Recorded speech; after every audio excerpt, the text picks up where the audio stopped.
খালি গায়ে ঘুমানো কি খারাপ? ওযু অবস্থায় ভিডিও কলে কথা বললে কি ওযু ভেঙে যায়? কোনো কারণে আসরের নামাজ কাজা হয়ে যায়, তাহলে কোন সময় সে নামাজ পড়বো? মাগরিবের নামাজের আগে না পরে? আজানের উচ্চারণ ভুল হলে কি নামাজে কোনো সমস্যা হওয়ার সম্ভাবনা আছে? পীরের দরবার মসজিদের সমান, এর সত্যতা জানতে চাইছে। কোরআন শব্দের অর্থ কি? মা বাবার শিরকের গুনাহ করলে তার জন্য কিভাবে দোয়া করব? আমি 8 মাসের গর্ভবতী, আমার সন্তান যেন নেককার হয়, তার জন্য আমার করণীয় কি? কোনো মুসলিম ব্যক্তি মারা গেলে আলহামদুলিল্লাহ বলার শরঈ বিধান কি? গাছে পেরেক মেরে বিভিন্ন ধরনের জিকির লাগানো যায় আছে কিনা? আমার বাবা মারা গিয়েছেন, এখন আমি কিভাবে বাবার জন্য দোয়া এবং সওয়াব পাঠাতে পারি? কবর খনন করার কারণে মৃতের বাড়িতে আমাকে দাওয়াত করে খাওয়ানো হয়, এ ধরনের খাবার খাওয়ার বিধান কি? চলুন সরাসরি আমরা প্রশ্নোত্তরে প্রবেশ করি। মোহাম্মদ আব্দুল্লাহ আপনি লিখেছেন, ওযু অবস্থায় ভিডিও কলে কথা বললে কি ওযু ভেঙে যায়? না, এর কারণে ওযু ভাঙে না। আতিকুর রহমান লিখেছেন, যদি কোনো কারণে আসরের নামাজ কাজা হয়ে যায়, তাহলে কোন সময় সে নামাজ পড়বো? মাগরিবের নামাজের আগে না পরে? অবশ্যই মাগরিবের আগে পড়বেন, সূর্য ডোবার আগে। এমডি ওয়ালিদ হাসান লিখেছেন, আজানের উচ্চারণ ভুল হলে কি নামাজে কোনো সমস্যা হওয়ার সম্ভাবনা আছে? না, এর কারণে নামাজ হবে না বা নামাজের মধ্যে তার প্রভাব পড়বে, ব্যাপারটা সেরকম না। ফাহিম ফাইয়াজ আপনি লিখেছেন, আমাদের এলাকার একজন মুরব্বী বললেন পীরের দরবার মসজিদের সমান, এর সত্যতা জানতে চাই। এটা ভিত্তিহীন কথা, কোনো ভিত্তি কোন হাদিসে নেই, এটা মন গড়া কথাবার্তা। এমনি মাসুদুল ইসলাম আপনি লিখেছেন, কোরআন শব্দের অর্থ কি? কোরআন এ শব্দ কেরাআত থেকে এসেছে। কেরাআত মানে পাঠ করা, সেখান থেকে কোরআন এসেছে। তার মানে এটা পাঠ্য, এটা এমন গ্রন্থ যেটা বারবার পাঠ করার নির্দেশ দেওয়া হয়েছে, এটা পাঠের জন্য এসছে, সেই অর্থে এটাকে কোরআন বলা হয়। শাহরিয়ার ফারদিন আপনি লিখেছেন, মা বাবার শিরকের গুনাহ করলে তার জন্য কিভাবে দোয়া করব? তার জন্য আপনি হেদায়েতের দোয়া করবেন, আল্লাহ রাব্বুল আলামিন তাদের জন্য হেদায়েত দান করেন, তাদের জন্য ঈমান নসিব করেন, তাদেরকে যেন গুমরাহির পথ থেকে সরে আসার তৌফিক দান করেন। এই দোয়াটা আল্লাহর কাছে করতে থাকবেন আপনি। সেই সাথে আপনার দাওয়াতি কাজ, তাদের জন্য কাউন্সিলিং, তাদেরকে বোঝানো, যাদেরকে দিয়ে বোঝানো হলে কাজ হতে পারে তাদের দিয়ে বোঝানো, যেভাবে তাদের উপরে প্রভাব সৃষ্টি করে আপনি তাদেরকে দাওয়াত দিতে পারেন, সেটি আপনি চেষ্টা অবশ্যই অব্যাহত রাখবেন পাশাপাশি।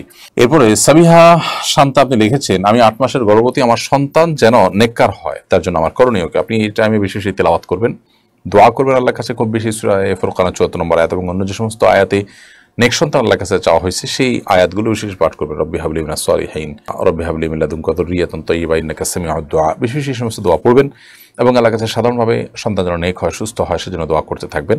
কোরআন তেলাওয়াত বিশেষ করে করতে থাকবেন, গুনাহের কাছ থেকে বেঁচে থাকবেন এবং বিশেষ করে হারাম উপার্জন থেকে, হারাম বক্ষণ থেকে বেঁচে থাকার আপনার চেষ্টা করবেন। ইনশাআল্লাহ তার সুফল আপনি পাবেন, সন্তানের মধ্যে তার ইতিবাচক প্রভাব পড়বে। এরপরে তানজিনা মাহমুদ আপনি লিখেছেন, কোন মুসলিম ব্যক্তি মারা গেলে আলহামদুলিল্লাহ বলার শরঈ বিধান কি? কোন মুসলিম ব্যক্তি মারা গেলে তিনি, সংবাদ যিনি শুনলেন, তিনি আলহামদুলিল্লাহ বলবেন, এটি শরীয়তে কখনো গ্রহণযোগ্য হতে পারে না। আলহামদুলিল্লাহ বা আল্লাহর প্রশংসা করবেন তো আপনি ভালো কিছু হলে। কোনো মানুষের মৃত্যু, এটা তো বিপদের বিষয়, এটা তো কষ্টের বিষয়, তিনি যেই হন না কেন। এমনকি কোনো অমুসলিম মৃত্যুবরণ করলেও নবী করিম সাল্লাল্লাহু আলাইহি ওয়াসাল্লাম তার জন্য তার খারাপ লাগে কাজ করতে। বিশেষ করে এই দৃষ্টিকোণ থেকে তো আসবে লোকটির হেদায়েত নসিব হলো না। এটা হলো ইসলামের দৃষ্টিকোণ। ইসলামের মতো এত উদার, এত ব্রড চিন্তা পৃথিবীতে অন্য কোনো মানুষ, অন্য কোনো মতবাদের অনুসারীরা কখনোই লালন করতে পারে না। আল্লাহ রাব্বুল আলামিন আমাদেরকে মুসলমান হওয়ার তৌফিক দান করুন। আরিফুর রহমান আরিফ লিখেছেন, গাছে পেরেক মেরে বিভিন্ন ধরনের জিকির লাগানো যায় আছে কিনা? এই বিষয়ে আমরা আগে বলেছি, অন্যের গাছ, সে গাছে আমি পেরেক মারলে গাছের ক্ষতি হয়, আমরা জানি। অতএব এভাবে গণহারে আমি গাছের পেরেক লাগিয়ে সেখানে ভালো কথাও যদি লিখে দিই, তাহলে সেটা অবশ্যই অনুচিত হবে এবং অন্যায় কাজ হবে। আমি এমনভাবে যদি সেখানে রশি টসি বেঁধে রাখি যেখানে কারো কোনো ক্ষতি হবে না, সেটা ভিন্ন বিষয়। কিন্তু পেরেক মারলে যেহেতু গাছের ক্ষতি হয়, সেই হিসাবে আপনি গাছের মালিক না হলে সে কাজটি করতে পারেন না। এমনকি মালিক হওয়ার পর যদি বিকল্প কোনো পথ থাকে, প্রয়োজন ছাড়া গাছের ক্ষতি করা, এটা শরিয়ার যে মেজাজ বৃক্ষের ব্যাপারে, তরুলতার ব্যাপারে তার খেলাফ। নবী করিম সাল্লাল্লাহু আলাইহি ওয়াসাল্লাম মরুভূমিতে থাকা বড়ই গাছের মতো এই টাইপের গাছ নষ্টকারী মানুষের উপরে কিয়ামতের দিন জাহান্নামের আগুন ঢালা হবে, সে শাস্তির কথা বলেছেন। তার মানে অপ্রয়োজনে প্রয়োজনীয় গাছ নিধন করা শরীয়তের কাছে গ্রহণযোগ্য বিষয় নয়। সেই জায়গা থেকে যেটা অপ্রয়োজনীয়, যেটা ছাড়া বিকল্প অন্য কোনো উপায়ে কাজটা সারা যায়, সেটা করে যদি গাছের ক্ষতি হয় তাহলে সেটা করা উচিত হবে না। এমনি ইমরান হাসান আপনি লিখেছেন, আজকের জুমার একটি আলোচনা বলা হয়েছে জামাতে ছাড়া নামাজ পড়লে তা হবে না, এটা কতটুকু সত্য?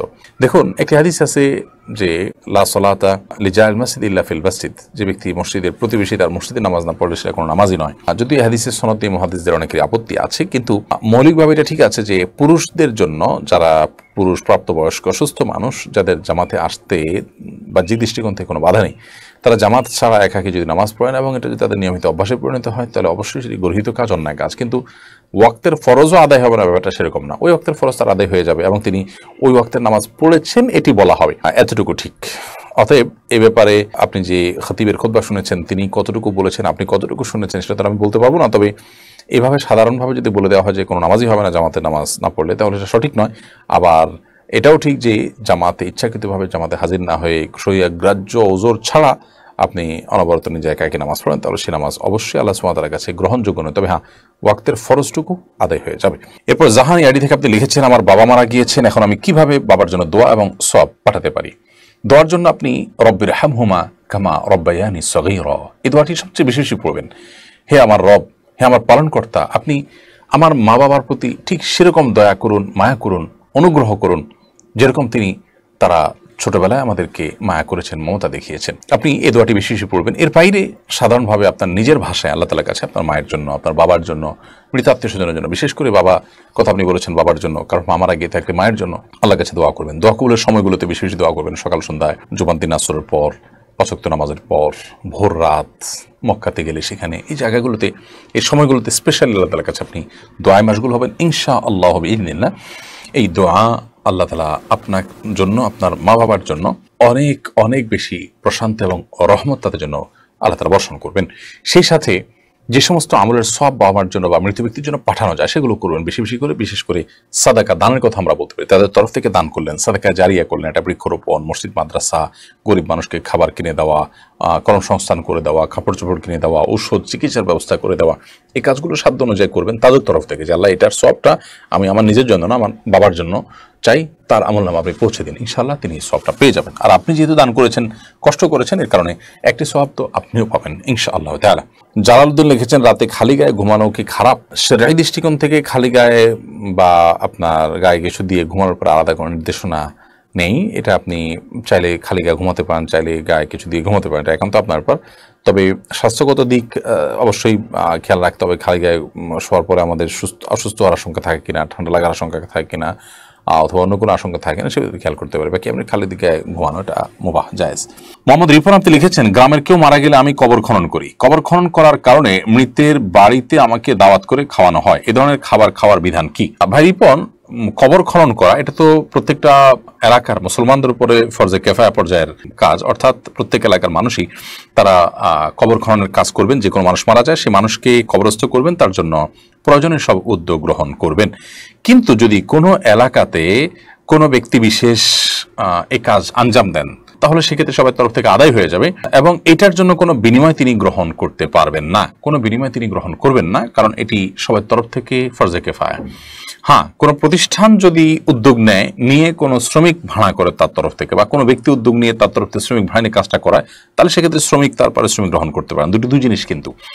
যিনি নিজে থেকে আঞ্জাম করছেন, আঞ্জাম দিচ্ছেন, তিনি তার তরফ থেকে আঞ্জাম দিতে গিয়ে যদি তিনি কোনো প্রকার গুনাহে পর্যবসিত, তিনি সেখানে যদি কোনো অর্থ দাবি করেন, কোনো পয়সা দাবি করেন, তাহলে সেক্ষেত্রে সেটা কিন্তু তার জন্য জায়েজ হবে না। অতএব আপনি আল্লাহর জন্য করেছেন, আপনার কোনো উদ্দেশ্য ছিল না খাওয়ানো, কিন্তু আপনাকে তারা খুশি হয়ে খাইয়েছেন, এটা ট্র্যাডিশনে পরিণত হয়নি, তার ওটা জায়েজ হতে পারে। কিন্তু আমাদের দেশের ট্র্যাডিশনে পরিণত জানি, অনেক এলাকাতেই কবর খননকারীকে ডেকে এনে তাকে খাওয়ানো হয়, এবং যারা লাশের দায়িত্বশীল বা ওয়ারিস বা অভিভাবক বা মালিক, তারা অনেক সময় এই কাজগুলো করে থাকেন। তো এটি করা জায়েজ নয়, এবং যদি ট্র্যাডিশনাল অংশ হিসেবে হয় তাহলে সেক্ষেত্রে করা যাবে না। কারণ মৃত ব্যক্তির জন্য দাফন কাফনের ব্যবস্থা করে এটা আমাদের সবার কর্তব্যের অংশ। কর্তব্য পালন করে সেখানে আপনি কোনো বিনিময় গ্রহণ করলে সেটা কিন্তু জায়েজ হবে না।